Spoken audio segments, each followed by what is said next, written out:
Hello everyone. You probably know that a whole team of specialists are involved in creating the characters for the most famous films. Writers, costume designers, stylists, choreographers, and of course, makeup artists. But we're sure that many people don't even realize how complex and thorough their work is, and how long it takes to turn a person into a fantastic character.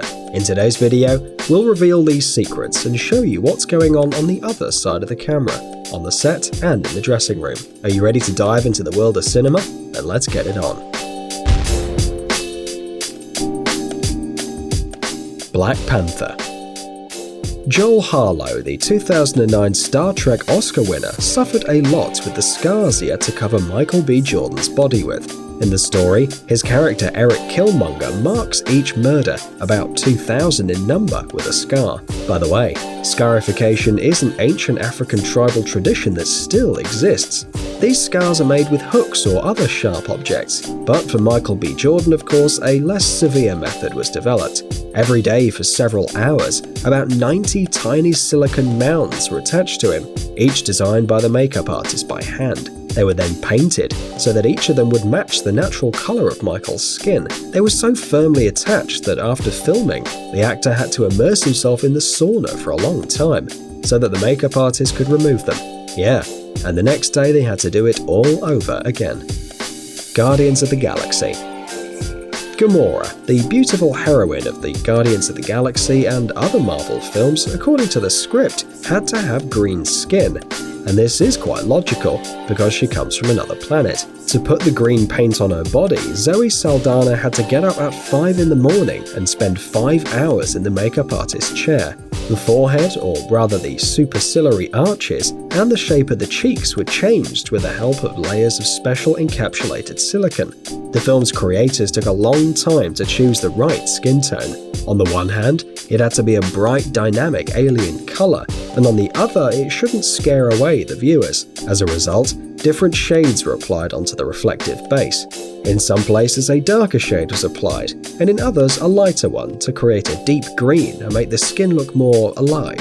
Zoe admitted that because of this, she was so hot and the makeup was starting to melt, so the makeup artist had to deal with that too. But the result was worth it though, wasn't it? Another character in Guardians of the Galaxy is Blue, has a mohawk and knows a deadly whistle. Is played by the actor Michael Rooker. Try to recognize him when he's wearing makeup. According to Michael himself, the makeup application took 3 hours. 4 or 5 coats of paint were applied, not only blue but also gold and silver. In addition, another hour and a half was needed to eliminate all of this at the end of the day. Besides, it took about an hour and a half to dress and undress the actor. Of course, Michael didn't do it all himself. He was helped by a team of real professionals, armed with brushes, makeup, and a lot of patience. And their efforts weren't in vain. If you look at the actor without makeup, he seems like a completely different person. In the second part of the film, Yondu had his makeup changed and another mohawk installed, and the updated blue skin looked and felt like real. And of course, we must say a few words about Nebula. During the shooting of the first part of the film, the actress Karen Gillan had to shave her head completely.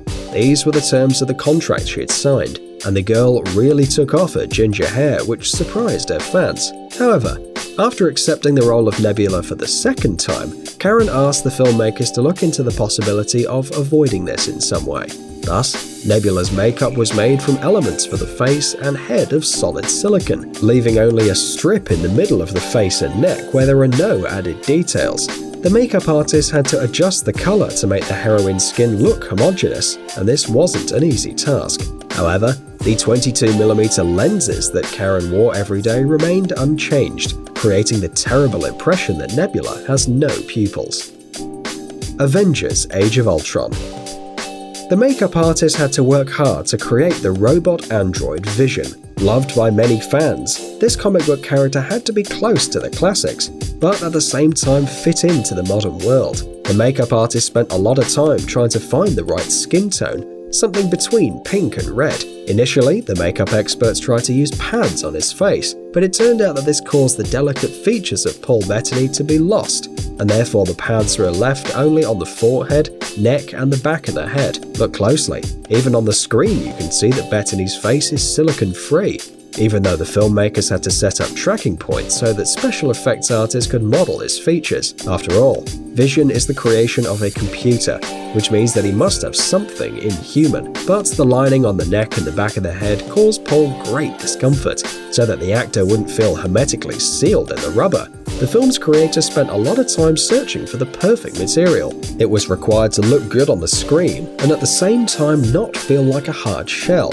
Otherwise, Vision would have to turn around with his whole body, like Batman in Schumacher's film. By the way, all the details of Vision's skin were painted from the inside, not from the outside, so that a slight transparency effect was obtained. Suicide Squad. It's hard to miss this film that received an Oscar for Best Makeup and Hairstyling. In the Suicide Squad, there really is something admirable, although for some actors the transformation was not easy. Akinnuye Agbaje, who played the role of Killer Croc, had to spend an incredible amount of time making grueling changes and adjustments. As a result, he spent 5 hours on his makeup, and then another 13 hours wearing a 2-inch thick layer of foam with facial prosthesis, cape, and crocodile jacket. All this weighed approximately 18 kilograms, and 4.5 kilograms heavier in the rain. And yes, Croc's skin is makeup, not CGI. Jared Leto with his Joker character was luckier. He just had to take off his long braid, shave his beard and eyebrows, dye his hair green, and learn to use lipstick. He, like Jay Hernandez, also had a large number of temporary tattoos placed all over his body, so that the characters would look like modern criminals. Pirates of the Caribbean: Dead Men Tell No Tales. To get a really creepy image for Captain Salazar, the makeup artist had to draw cracked earth on the faces of the actors. According to the plot of the film, the ship exploded after colliding with a rock. To apply makeup to each ghost sailor, including Javier Bardem, who played the role of Salazar, took about 3.5 hours, and another hour and a half to remove the makeup at the end of the shooting day. Yes, and don't forget the black teeth. To create this effect in the movie, a special paint was used, and to give the captain a touch of mystical horror, part of his head was covered with blue paint directly on his skin to then apply chroma key. Amazing results, isn't it? Well, it's up to you to decide.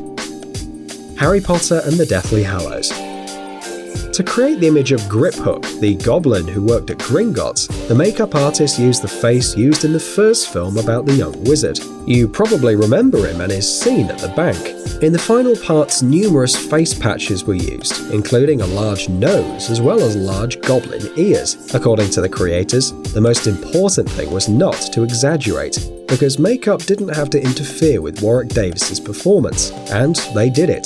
Griphook on the screen has almost nothing done on the computer. Even the fake teeth and special contact lenses were used to complement the image. X-Men 2. When Jennifer Lawrence, the actress who plays the role of Mystique today, was only 13, the blue-skinned mutant was played by Rebecca Romijn. To put on her makeup, the actress had to spend 8 to 9 hours in the dressing room. Have you already compared it to the time required for the actors of other films on our list? Well, yes, in 2003, everything was much more complicated than today. The paint was applied directly on the skin, and although it was convenient for makeup artists, the actress was always cold because she was only wearing a few plastic pads. The paint was constantly retouched between shots because it was gradually blurred. Also, Mystique's body had to be decorated with dark flake patterns that must have looked natural. To get Rebecca to look at the viewers with her yellow eyes, they put in 2 pairs of contact lenses, and as a result the girl didn't see anything at all. However, this didn't stop her from creating a truly brilliant character, which many Marvel fans consider a classic. Pan's Labyrinth. Of course, when it comes to makeup, it's impossible to ignore a movie like this, and it's not even about the Oscar, it's just, well, have you seen this movie? By the way, the 2 greatest creatures in the Labyrinth were played by the same actor, Doug Jones. To become the Faun, Jones had to sit for 5 hours in the makeup artist's chair and dress like a mythical creature all day long. He even had a special bike to move around the set. Jones was even eating in his costume, and it's hard for us to imagine how complicated that was for him. Despite his great height, the actor was forced to move with special stilts, and the Faun's facial expressions were created by an intelligent mask that read Jones's expressions. By the way, Jones's second role in the Labyrinth was the Pale Man, a terrible creature with eyes in the palms of his hands. He needed 4 hours to transform, and since this character was blind and had no eyes on his face, Jones had to look through 2 nasal holes. Guys, it's time to recharge your brain. Visit the channel Brain Time. There you'll find a lot of interesting and useful facts, lots of positive energy, and tons of useful information. Subscribe right now. We promise it's going to be really exciting. Thanks for watching. Please like and share the video in social networks, and we'll be right back to you as fast as we can.